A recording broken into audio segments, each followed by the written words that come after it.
Last episode में हमने देखा कि जियन ने बुद्धा लोटस हैंगर क्रिएट कर लिया और इसे क्रिएट करने के लिए उसके मास्टर ने अपनी एनर्जी को यूटिलाइज किया, लेकिन उन्हें इतनी ज्यादा एनर्जी यूज करनी पड़ी कि उनके पास खुद के लिए सरवाइव करने की भी पावर नहीं बची और वो गहरी नींद में चले गए। इसके बाद जियन बहुत ज्यादा डिप्रेस्ड हो गया था और वो आसमान से अपनी सबकॉन्शियस स्टेट के बाद गिर ही रहा था कि आइस एम्परर ने उसे संभाल लिया। उन्होंने उसे गिरने से बचाया और उसके बाद वो उसे मैनली स्टील मशीनरीज के पास ले आए, यानी कि उसके भाइयों की मशीनरी। उसके भाइयों की मशीनरीज में लोबो नाम का एक आदमी दिखाया जाता है जो कि कई सारे आदमियों के साथ खड़ा था। उसके पास एक केज में एक जंगली लीजर्ड भी थी। ये जंगली लीजर्ड किसी को भी नुकसान पहुंचा सकती थी। अब वही लोबो नाम का आदमी जियन के छोटे और बड़े भाई से कहता है कि मैं इस जानवर को बेचकर बहुत ज्यादा प्राइस हासिल करूंगा। ये देखकर उसके छोटे और बड़े भाई कोई खास रिएक्शन नहीं देते और इसके बाद वो रूम में आ जाते हैं जहाँ के जियन बीमार पड़ा है। वो जियन की इस हालत को देखकर काफी ज्यादा परेशान थे क्योंकि जियन काफी टाइम से बेहोश था और अपनी मौत से लड़ रहा था। 5 दिन हो चुके थे मगर उसकी हालत में कोई सुधार नहीं आया था और इन्हें समझ नहीं आ रही थी कि कैसे हम जियन को बचाएं। अब ये दोनों जियन की इस हालत के बारे में बात कर ही रहे होते हैं कि वहाँ लोबो उस लीजर्ड को केज से निकाल देता है। अब ये लीजर्ड हर तरफ तबाही मचाना शुरू कर देते हैं। अब इसके दोनों भाई यानी कि ज़ीली और ज़ीडिंग भी बाहर आ जाते हैं और ये दोनों लोबो की उस हरकत पर बहुत ज्यादा गुस्सा करते हैं। ज़ीली उस लीजर्ड से फाइट करना स्टार्ट कर देता है मगर वो लीजर्ड उसके काबू में भी नहीं आती। लीजर्ड ज़ीली को मारने ही वाली होती है कि लोबो आकर लीजर्ड को ही मार देता है और फिर हर तरफ अपनी शान दिखाता है कि देखो मैं कितना ज्यादा पावरफुल। ये हरकत जियन के दोनों भाइयों को पसंद नहीं आती। अब ज़ीली को तो इतना ज्यादा गुस्सा आता है कि उसका मन करता है कि वो अभी ही लोबो को जान से मार दे, लेकिन तभी उसका दूसरा भाई ज़ीलिंग आकर उसे शांत करता है और कहता है कि छोड़ो यार, इसको जाने दो, ये तो है ही पागल। वहाँ लोबो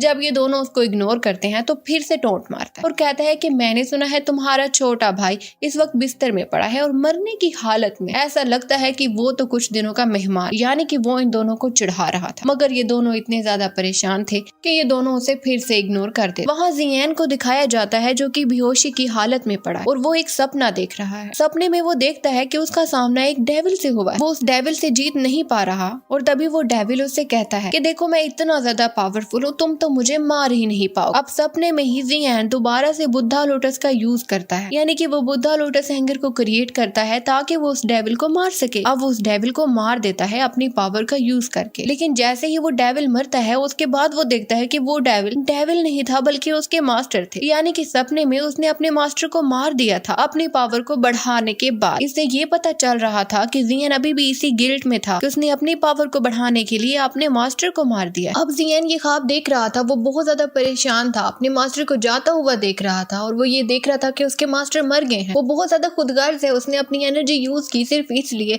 ताकि वो स्ट्रेंथ में आ जाए। इसी डिप्रेशन में वो ऐसा ही ख्वाब देख रहा था कि यकदम वो होश में आ जाता है। यहाँ जियन के भाई जब रूम में आते हैं तो वो जियन को होश में आया देखकर बहुत ज्यादा खुश हो जाते हैं। अब वो उसे कहते हैं कि तुम आराम करो और अभी तुम्हें उठने की जरूरत नहीं है। तभी वहाँ आइस एम्परर भी आ जाते हैं और वो जियन की इस हालत को देखकर काफी परेशान थे। जियन आइस एम्परर से कहता है कि मैं इस हालत में नहीं हूँ कि मैं अब आपके लिए वो मेडिसिन बनाऊं जो कि आपने मुझे बनाने के लिए कही थी, लेकिन हाँ मैं आपको रेसिपी दे देता हूँ, आप वो इंग्रेडिएंट्स लें और इस रेसिपी के तहत अपनी मेडिसिन बना लें। वो उनसे कहता है कि मेरी सोल पावर अब इतनी कम है कि मैं आपकी मदद नहीं कर सकता। आइस एम्परर ये देखकर दुखी तो होता है मगर फिर जियन से कहता है कि तुम अभी भी रिकवर हो सकते, मैं एक ऐसी मेडिसिन जानता हूँ कि जिसके इंग्रेडिएंट्स तुम्हें ढूंढने होंगे और उसके बाद उस मेडिसिन के साथ तुम ठीक हो सकते। वो जियन को बताते हैं कि इसके लिए तुम्हें मेटल ऑक्शन हाउस के हेडक्वार्टर में जाना होगा और वो इंग्रेडिएंट्स जो कि इस मेडिसिन में लगेंगे वो तुम्हें वहाँ से मिल सकते हैं। अब जियन अपनी सोल पावर को बढ़ाना चाहता था ताकि वो अपने मास्टर को वापस जिंदा कर सके। उसे अपनी तो कोई टेंशन नहीं थी मगर अपने मास्टर के लिए वो इस काम के लिए रेडी हो जाता है। अब वो काफी एक्साइटेड था और आइस एम्परर से फौरन जाने का कहता है मगर आइस एम्परर कहते हैं कि अभी तुम्हारी तबीयत इतनी ठीक नहीं है, हम कुछ देर के बाद जाएंगे। अब जब आइस एम्परर बाहर आते हैं तो ज़ीली और ज़ीडिंग आइस एम्परर से बात करते हैं और उसे लोबो के बारे में बताते हैं। वो बताते हैं कि हम लोबो की वजह से काफी परेशान है, वो जियन को भी नुकसान पहुँचा सकता है, इसलिए अभी आप किसी को भी मत बताना कि जियन दोबारा से ठीक हो गया है। ये सुनकर आइस एम्परर उनसे कहते हैं कि तुम परेशान मत हो, मैं ये बात किसी को भी नहीं बताऊंगा। यहाँ जियन को कमरे में बैठा दिखाया जाता है जिसके पास क्वीन मेडुसा का स्नेक है। एक्चुअली में इस स्नेक में क्वीन मेडुसा ही है, मगर वो ये भूल गई है कि वो क्वीन मेडुसा है। वो खुद को एक स्नेक ही समझ रही है। अब जियन, जिसकी बॉडी काफी घायल थी, वो अपनी बॉडी को ठीक करना चाहता था, अपनी पावर को दोबारा से क्रिएट करना चाहता था। इसलिए वो एक ग्रीन पिल का यूज करता है, लेकिन इस ग्रीन पिल से इतनी ज्यादा एनर्जी निकलती है कि वो नॉर्मल से कहीं ज्यादा होती है। अब अपने अंदर से इस एक्स्ट्रा एनर्जी को निकालने के लिए वो उस स्नेक को पकड़ता है जिसमें कि क्वीन मेडुसा है। अब जियन अपनी फिंगर को स्नेक के मुंह में डालता है ताकि अपने अंदर से निकलने वाली एक्स्ट्रा एनर्जी को उस स्नेक में डाला जा सके। इस स्नेक को ये एनर्जी बहुत ज्यादा पसंद आती है और वो उसे सक करता चाहता है। वो उसे खाता रहता है और तभी दिखाया जाता है कि वो स्नेक क्वीन मेडुसा में कन्वर्ट हो गया है। दूसरी तरफ हमें नायान को दिखाया जाता है जो कि अपने क्लैन में मौजूद थी। ये काफी बड़ी हो गई थी और ये वही थी जो कि मोशोंग के क्लैन में मौजूद थी और इसके सामने जियन ने मोशोंग की सारी सच्चाई बता दी थी। इसके बाद हमें नायान की लीडर दिखाए जाते हैं। जी हाँ, नायान की लीडर यूजी थी जो कि जियन को पसंद करती थी और उसकी बहुत अच्छी दोस्त बन चुकी थी। अब यूजी नायान से पूछती है कि वो अनजान इंसान जिसने कि मोशोंग की हकीकत बताई थी वो कौन था। नायान कहती है कि मैं उसे पहचान नहीं पाई, उसके फेस पे मास्क था, तो मैं आपको इस बारे में नहीं बता सकती। वहाँ दूसरी तरफ जियन को दिखाया जाता है जिसकी गोद में मेडुसा थी और वो और ज्यादा उसकी पावर्स को खींचती चली जा रही थी। लेकिन तभी जियन उसको पीछे करता है और कहता है, अगर तुमने मेरी पावर्स को लेने की कोशिश की तो अच्छा नहीं होगा। लेकिन मेडुसा उसकी बातों से डरती नहीं। वो सोचती है, देखो मुझे हराना बहुत ज्यादा मुश्किल है। इस पर जियन को और भी ज्यादा गुस्सा आता है और मेडुसा को भी जियन पर काफी गुस्सा था क्योंकि जियन की वजह से उसके टेम्पल का बुरा हाल हो गया था। इस वक्त मेडुसा फुल स्ट्रेंथ में नहीं थी, इसलिए वो जियन से कहती है कि जब मैं फुल स्ट्रेंथ में आऊंगी तो तुम्हें मार डालूंगी। तभी ग्रीन लोटस का इफेक्ट खत्म हो जाता है और वो फिर से स्नेक बन जाती है और सब कुछ भूल जाती है। यहाँ लोबो के आदमियों को दिखाया जाता है जो कि जियन के भाइयों का मजाक बना रहे थे। इस पर उन्हें बहुत ज्यादा गुस्सा आ रहा था और तभी वहाँ लोबो भी आ जाता है। अब इन सब के दरमियान एक फाइट सा एनवायरनमेंट बन जाता है और ये सब एक दूसरे से लड़ना स्टार्ट कर देते हैं। अब लोबो जियन के भाइयों पर अटैक कर देता है। वो उसे हरा नहीं पा रहे थे क्योंकि लोबो काफी पावरफुल था। तभी वहाँ जियन भी आ जाता है और वो अपने भाई को बचा लेता है। अब जियन लोबो पर अटैक करने की फुल फॉर्म में आ जाता है, मगर लोबो इतना वीक नहीं था, उसमें काफी ज्यादा पावर थी और उसे हराना जियन के लिए भी काफी मुश्किल हो रहा था। अब जियन फिर से बुद्धा लोटस एंगर का यूज करने लगता है। वहाँ खड़े आइस एम्परर भी डर जाते हैं क्योंकि वो जानते थे कि पिछली दफा भी जब उसने बुद्धा लोटस एंगर का किया था तो वो उसे कंट्रोल नहीं कर पा रहा था और इसी वजह से उसकी हालत आज ऐसी है। वो उसे रोकते हैं कि तुम ऐसा नहीं करो, मगर जियन अपने भाई को बचाने के लिए फिर से उसका यूज करता है, मगर इस बार वो उसे कंट्रोल करने में सक्सेसफुल रहता है और इसके बाद वो लोबो को बुरी तरह से हरा देता है। अब वो लोबो को जान से मारने ही वाला था कि फौरन से उसका भाई उसे रोक देता है और वो उससे कहता है, हमारे क्लैन के अपने रूल्स हैं और हम अपने रूल्स के हिसाब से इसे सजा देंगे, इसे जान से मारने की जरूरत नहीं है। फिर जियन वहाँ से चला जाता है। नेक्स्ट सीन में दिखाया जाता है कि जियन डिप्रेस्ड स्टेयर्स पे बैठा है। उसे अपने मास्टर की बहुत याद आ रही थी और वो बहुत ज्यादा गिल्ट में था। तभी वहाँ आइस एम्परर आते हैं और उससे पूछते हैं कि तुम इतने परेशान क्यों हो। जियन उनसे कहता है कि मैं बिल्कुल भी देर नहीं करना चाहता, हमें मिल्टन ऑक्शन में जाना है ताकि हम इंग्रेडिएंट्स को इकट्ठा कर लें। मुझे अपने मास्टर को जगाना है, मैं उन्हें बहुत ज्यादा याद कर रहा हूँ और मुझे बहुत गिल्ट है कि आज वो मेरी वजह से गहरी नींद में है। इसके बाद जियन के भाई भी उसके पास आते हैं और उसे डिप्रेस देखते हैं। वो उसे उसकी पुरानी बातें याद दिलाते हैं। काफी पुरानी बातें करने के बाद जियन को अपना मूड काफी रिफ्रेश लगता है। दूसरी तरफ हमें यूजी को दिखाया जाता है जो कि नियन को मार्शल आर्ट्स की ट्रेनिंग दे रही है। नियन काफी अच्छे से ट्रेनिंग कर रही है, मगर यूजी उसे ट्रेनिंग देते हुए भी जियन ही के बारे में सोच रही है क्योंकि वो जियन को पसंद करने लगी है। यहाँ नियन यूजी से पूछती है कि आप काफी परेशान लग रही हैं, किस बारे में सोच रही हैं? तो यूजी कहती है, नहीं मैं किसी बारे में भी नहीं सोच। फिर वो उससे कहती है कि मैं तुम्हारे 3 साल के एग्रीमेंट के बारे में सोच रही हूँ कि काफी टाइम के बाद तुम्हारा वो एग्रीमेंट है और तुम वो जीतोगी या नहीं जीतोगी, मुझे उसकी परवाह है। नियन कहती है कि हाँ, मुझे भी उस एग्रीमेंट की परवाह है, लेकिन कल मेरे फादर का लेटर आया था। एक्चुअली में मेरे ग्रैंडपा की बॉडी में पॉइजन चली गई थी जो अभी तक बॉडी से नहीं निकली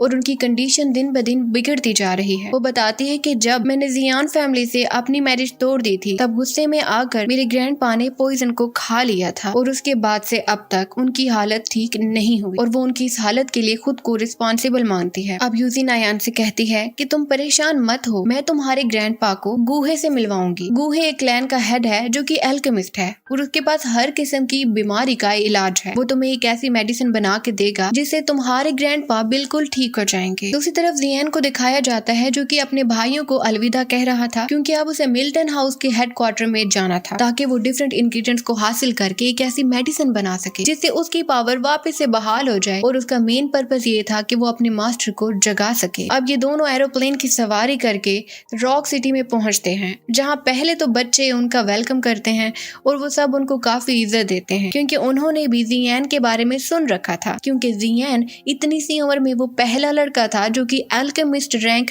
2 पर पहुंच गया था। तभी हमें जी जूनियर को दिखाया जाता है। आपको बताया जाए कि जी जूनियर वही लड़की है जिसे कि जियान अपनी सिस्टर समझता था, लेकिन हकीकत में वो उसकी सिस्टर नहीं है। जी जूनियर ने एक आदमी को हायर कर रखा है जो कि उसे जियान की सारी खबरें देता है। हकीकत में जी जूनियर जियान को लाइक करती है और इसीलिए वो उसकी हर खबर मंगवाती है। अब उसका हायर किया गया ये आदमी जी जूनियर को जियान की सारी बातें बताता है। वो उसे यूजी के बारे में भी बताता है, लेकिन वो ये नहीं जानता कि जियान और यूजी एक दूसरे को पसंद करते हैं। लेकिन हाँ, उसे डाउट है और वो अपना ये डाउट जी जूनियर के सामने भी रखता है। इसके बाद जी जूनियर काफी जेलस फील करती है और उसे कहती है कि नहीं नहीं, ऐसा तो कुछ भी नहीं। दूसरी तरफ हमें हेडक्वार्टर में जियान को दिखाया जाता है जिसे कि गार्ड्स अंदर नहीं जाने दे रहे। वो उसे कहते हैं कि इसके लिए तुम्हारे पास एक इन्विटेशन कार्ड होना चाहिए, मगर जियान कहता है कि मेरे पास ऐसा कोई कार्ड नहीं है। तभी वहाँ के इंचार्ज का पोता आता है जिसका नाम है मिस्टर ली। वो आकर जियान से कहता है कि तुम्हारा बजट कितना है। अब जियान उसे अपना बजट बताता है, लेकिन इसे सुनने के बाद वो पागलों की तरह हंसने लगता है। अब जियान उससे पूछता है कि तुम इतना हंस क्यों रहे हो, तो वो कहता है कि मैं तुम्हारा मजाक इसलिए बना रहा हूँ कि तुम्हारे पास इतना थोड़ा सा बजट है, इसके साथ तो तुम्हें कुछ भी नहीं मिलने वाला। अब जब जियान देखता है कि वो उसका इतना मजाक बना रहा है तो जियान उस पर अटैक करता है, लेकिन तभी वहाँ याफी आ जाती है और माहौल फिर से ठीक हो जाता है। जियान और याफी एक दूसरे को जानते थे और ये देखकर मिस्टर ली काफी जेलस फील करता है। अब जियान याफी से कहता है कि मैं आपसे प्राइवेट में कुछ बातें करना चाहता हूँ। अब याफी जियान का हाथ पकड़ के उसे रूम में ले जाती है, जिसे देखकर मिस्टर ली और भी ज्यादा जेलस हो जाता है। वो पीछे से कुछ ऐसी बातें करता है जो कि जियान और याफी को पसंद नहीं आती। अब पहले तो वो दोनों इन बातों को कंट्रोल करते हैं, लेकिन जब जियान को बहुत ज्यादा गुस्सा आ जाता है तो वो मिस्टर ली पर अटैक कर देता है। अब मिस्टर ली की हालत बहुत ज्यादा खराब हो जाती है, जिसे देखकर याफी हंसने लगती है। मिस्टर ली तो गुस्से में लाल पीला हो रहा था, मगर वो जियान से जीत नहीं पाएगा, इस बात का उसे अंदाजा हो गया था। यहाँ याफी जब जियान को कमरे में ले आती है तो उससे पूछती है कि तुम यहाँ कैसे। अब जियान उसे कहता है कि ये सब छोड़ो, तुम मुझे ये बताओ कि तुम ये सब कुछ यहाँ झील कैसे रही हो। मिस्टर ली तुमसे इतनी बदतमीजी कर रहा था और पहले भी जरूर करता होगा, तो ये तुम कैसे बर्दाश्त करती हो। तो वो बताती है कि एक्चुअली में मिस्टर ली यहाँ के इंचार्ज का पोता है। उसी के दम पे वो उछलता रहता है और गलत काम करता है, लेकिन मुझे बर्दाश्त करना पड़ता है क्योंकि वो यहाँ के इंचार्ज का पोता है और मैं इग्नोर भी कर देती हूँ। अब जियान समझ जाता है कि ऐसा क्यों हो रहा। अब वो याफी से कहता है कि तुम जितना इग्नोर करोगी वो उतना ही बुरा काम करेगा, इसलिए तुम्हें उसे रोकना होगा। याफी कहती है कि इन सब बातों को छोड़ो, तुम मुझे ये बताओ कि तुम यहाँ क्यों आए। अब जियान समझ जाता है कि याफी इस बारे में बात ही नहीं करना चाहती, तो वो भी काम की बात में आता है। जियान उसे बताता है कि वो साउल पावर को रिस्टोर करने का सामान लेना चाहता है। अब याफी उसे कहती है कि ये सामान तुम्हें यहाँ पे नहीं मिलेगा, ये तो बहुत कम पाया जाता है। तभी वहाँ आइस एम्परर आते हैं और वो याफी से कहते हैं कि अगर ये सामान यहाँ पे नहीं है तो हमें यही बता दो कि ये हमें कहाँ से मिलेगा। याफी कहती है कि इसके लिए मुझे मिल्टन ऑक्शन के रिकॉर्ड्स को चेक करना होगा, तभी हमें पता चलेगा कि हमें ये सामान कहाँ पे मिल सकता है। इसके बाद आइस एम्परर उसे और भी कुछ इंग्रेडिएंट्स की लिस्ट देते हैं और उससे कहते हैं कि अगर वो नहीं तो हमें यही दे। अब याफी कहती है कि ये तो आपको यहाँ से मिल जाएगा, मगर ये और भी ज्यादा महंगा है और इसकी कीमत 1 मिलियन गोल्ड कॉइन से भी ज्यादा है। इस पर आइस एम्परर उसे अपना पर्पल गोल्ड कार्ड दिखाते हैं जिसमें कि बहुत ज्यादा पैसे होते हैं। ये देखकर याफी काफी हैरान हो जाती है और जान जाती है कि इनके पास तो काफी ज्यादा पैसे। अब उनसे कहती है कि ठीक है, मैं जल्दी से ये सामान मंगवा देती। अब याफी आइस एम्परर से ये कह रही होती है कि क्योंकि आपके पास पर्पल गोल्ड कार्ड है इसलिए आपको 30% डिस्काउंट मिले। लेकिन तभी वहाँ पे जब मिस्टर ली आते हैं तो वो आकर कहता है कि आप जो सामान मांग रहे हैं वो तो हमने पहले ही किसी और को देने का वादा कर लिया है। याफी कहती है कि रिकॉर्ड में तो ऐसा कुछ भी नहीं है, हमने तो किसी को भी ये सामान देने का वादा नहीं किया और आप इनके साथ पंगा क्यों ले रहे हैं? ये हमारे बहुत अच्छे कस्टमर हैं और हमें इनसे बहुत ज्यादा फायदा हो सकेगा। तभी वहाँ मिस्टर ली के साथ एल्डर ली भी आए होते हैं जो कि वहाँ के इंचार्ज हैं। अब मिस्टर ली जियान की तरफ इशारा करके कहते हैं कि यही है, इसने मेरे पे अटैक किया था और याफी ने इसका साथ दिया था। ये सुनकर मिस्टर एल्डर कहते हैं कि अगली बार जब हम मीटिंग बिठाएंगे तो याफी तुम्हें तो हम यहाँ से निकाल देंगे। अब एल्डर ली की ये बात सुन के आइस एम्परर को काफी गुस्सा आता है और फिर जब एल्डर ली आइस एम्परर को देखता है तो वो ये समझ जाता है कि आइस एम्परर कितने पावरफुल हैं और अगर वो इनसे पंगा लेगा तो वो उसे बर्बाद कर देंगे। लेकिन अब तक उसने काफी ज्यादा बदतमीजी कर ली थी और आइस एम्परर को काफी ज्यादा गुस्सा आ गया था। तो आइस एम्परर खामोशी से मिस्टर एल्डर पर ऐसा अटैक करते हैं कि वो जान जाता है कि ये तो दो होंग लेवल के हैं। अब जल्दी से वो सामान लेकर आइस एम्परर के सामने खुद ही ले आता है। ये सामान देने के बाद वो डर कर वहाँ से चला जाता है। अब फिर याफी वहाँ पे आती है और आइस एम्परर से कहती है कि हमें मालूम पड़ा है कि आपका 2 होंग लेवल है और इसकी बेस पे अब आपको 50% का डिस्काउंट मिलेगा। ये दोनों ये सुनकर काफी खुश होते हैं और तभी वहाँ एक लड़की आती है जो याफी से कहती है कि नियन आपसे मिलने आई। अब जब जियान ये बात सुनता है तो उसके कान भी खड़े हो जाते हैं और वो ये जानना चाहता था कि नियन यहाँ पे क्यों आई है।